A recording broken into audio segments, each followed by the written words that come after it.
मुझे तो लगता है कि one of the greatest finals था ये। लास्ट गेम के टाइम पे ऐसा लगा कि अभी तो ग्राउंड पे जाना है और सीधा ट्रॉफी उठाना है। ये कैच की भी प्रैक्टिस ऑलरेडी करी हुई है डिफरेंट डिफरेंट ग्राउंड्स में, जहाँ विंड कैसे चलती है वो सब के हिसाब से। मेरे दिमाग में तो कुछ नहीं चल रहा था, ऐसा बस यही था कि भाई कैसे भी करके पकड़ ही लेना है, क्योंकि मुझे तो पता था कि मैंने रोप तो टच नहीं किया है। कैच पकड़ने के बाद एक्चुअली लिटरली ऐसा लगा कि हम लोग जीत ही जाएंगे, और जीत गए।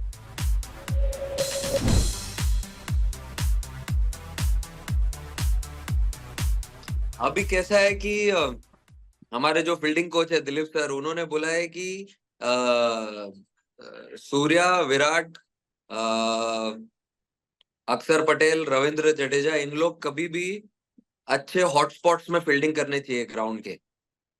जैसे जहां पे बॉल ज्यादा आता है, कैच आने के ज्यादा चांसेस है, तो हम लोग प्रैक्टिस में भी वैसे ही प्रैक्टिस करते हैं कि ऐसे सब फील्डिंग पोजीशंस पे कैचेस लेंगे।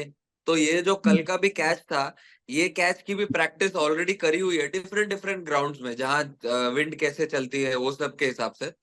बट कल मैं एक्चुअली थोड़ा बाहर खड़ा था, क्योंकि हार्दिक ने और रोहित भाई ने वाइड यॉर्कर की पूरी प्रॉपर फील्ड लगाई हुई थी। बट उसने मारा सीधा, और विंड के साथ बॉल जा भी रहा था। मेरे दिमाग में तो कुछ नहीं चल रहा था, ऐसा बस यही था कि भाई कैसे भी करके पकड़ ही लेना है, कुछ भी करके। और सामने मतलब रोहित भाई जनरली खड़े नहीं रहते हैं लॉन्ग ऑन पे, बट वो टाइम पे वो लॉन्ग ऑन पे खड़े थे, तो बॉल जब ऊपर गया मैंने उनकी तरफ देखा और उन्होंने मेरी तरफ देखा। बट वो एक दो सेकंड का ये था कि बस भाग के कैसे भी करके बॉल पकड़ना है। अगर वो थोड़े नजदीक होते तो मैं उनके हाथ में फेंक के गिर जाता, बट लेकिन वो भी थोड़े हाँ दूर थे। वो चार पांच हाँ। सेकंड में जो हुआ, और जो मैं देख रहा हूँ, लोग फोन कर रहे हैं, मैसेज करके बोल रहे हैं, सब जगह सोशल मीडिया पे वो चल रहा है। आई मीन अभी मैं यही बोल सकता हूँ कि मैं बहुत ग्रेटफुल हूँ, वो मोमेंट पे था मैं वहां पे 5 सेकंड के लिए।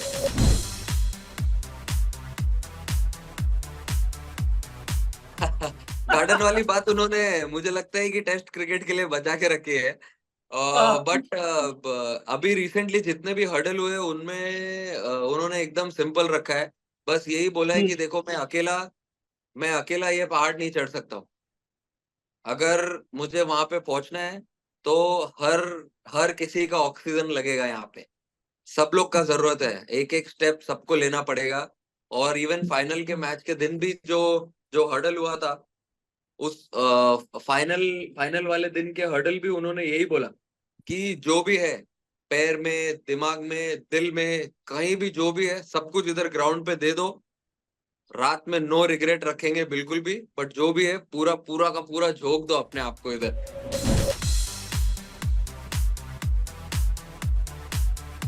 सर कभी छुपे थोड़ी, वॉल कभी छुपता नहीं है भाई।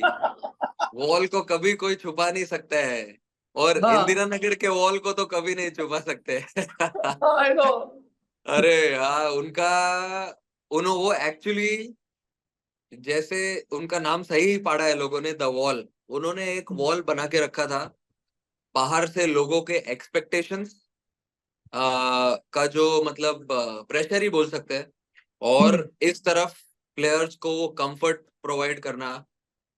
कल विराट भाई ने भी वही बोला, मुझे याद है कि राहुल सर, आप जैसे अपना क्रिकेट खेले हैं अपने टाइम पे, आपने कैसा क्रिकेट खेला है, कैसा क्रिकेट देखा है, वो शूज से बाहर आके ये फॉर्मेट में आके ये टीम को इतना फ्रीडम देना। और लिटरली जो बैट्समैन बोलता है कि नहीं आई फील ये करना चाहिए, तो वो बोलते हैं कि नहीं, हाँ ठीक है, I think if you are right in that moment you make that decision. तो उनका एक्सपीरियंस उन्होंने थोपा नहीं किसी के ऊपर कि भाई नहीं, मुझे लगता है ऐसा ही करना चाहिए। उन्होंने समझा सामने वाले को कि ये क्या इसका थिंकिंग है, ये कैसा खेल सकता है। तो ये सब बहुत छोटा छोटा चीज है जो है ना, आप टूर्नामेंट जीतने के बाद भूल जाते हो कि किसका किसका क्या क्या कंट्रीब्यूशन है। तो उनका कंट्रीब्यूशन तो एक्चुअली बहुत मैसिव था। तो बहुत, और इतना उनका भी सेंस ऑफ ह्यूमर बहुत बहुत सॉलिड है एकदम। एक दिन हम लोग टीम मीटिंग में बैठे थे, मुझे याद है उन्होंने स्क्रीन पे चलाया कि there is a lot of T20 experience sitting in this dressing room right now. तो उन्होंने नंबर्स दिखाए, close to I think 800 T20 games, oh shit. 800 plus T20 games उस ड्रेसिंग रूम में बैठे हुए थे, राइट फ्रॉम विराट भाई टू यशस्वी जायसवाल तक, जो भी है।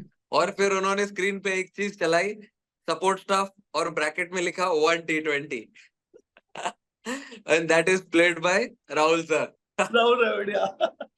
तो उन्होंने बोला कि you all are the best जज here to make right calls at the right time, so we are here to provide you all the freedom, just go out, enjoy, express yourself, don't think, just leave everything to us, बाकी का pressure हम लोग संभाल लेंगे। तो ये सब चीज क्या है, पॉजिटिविटी स्प्रेड करता है ग्रुप में, शोल्डर टू शोल्डर, ऐसा सब अगर कोई बोलते हैं। प्रैक्टिस सेशंस उनको लगा ऑप्शनल रखना चाहिए। इस टाइम ऐसा था कि इतने ऑप्शनल प्रैक्टिस सेशंस थे, लेकिन ऑप्शनल प्रैक्टिस सेशंस में लोग आना चाह रहे हैं, लोगों के साथ टाइम स्पेंड करना चाह रहे हैं। मुझे याद है बीच पे उन्होंने, अगर बीच पे जाना है, टीम गेट टुगेदर है, उन्होंने मैसेज डाला ग्रुप पे, पूरे 15 के 15 बीच पे आ गए। तो कुछ कुछ अलग वाइब था इस साल, स्टार्ट से लेके एंड तक।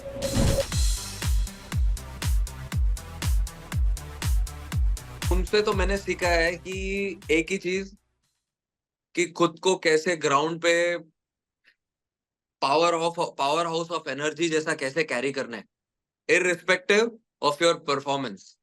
अगर देखो तो आप फाइनल तक जैसा उनको चाहिए था, उनका टाइम गया नहीं विद द बैट, लेकिन जैसा उन्होंने फील्ड में खुद को कैरी किया, फील्डिंग के time, taking part in literally everything, team get together हो गया, फिर प्रैक्टिस सेशंस हो गया, सब में वो वो भी एक तरह के लीडर ही थे।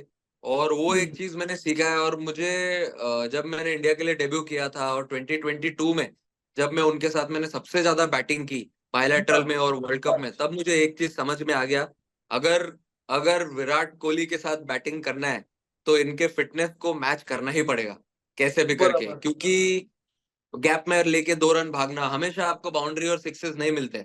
गैप में भाग हाँ। मारना, 2 रन भागना, टैप करके सिंगल फटाक से निकालना, वो दो बार बार 2-2 रन 3 बार भाग के उसके बाद एक बाउंड्री मारना।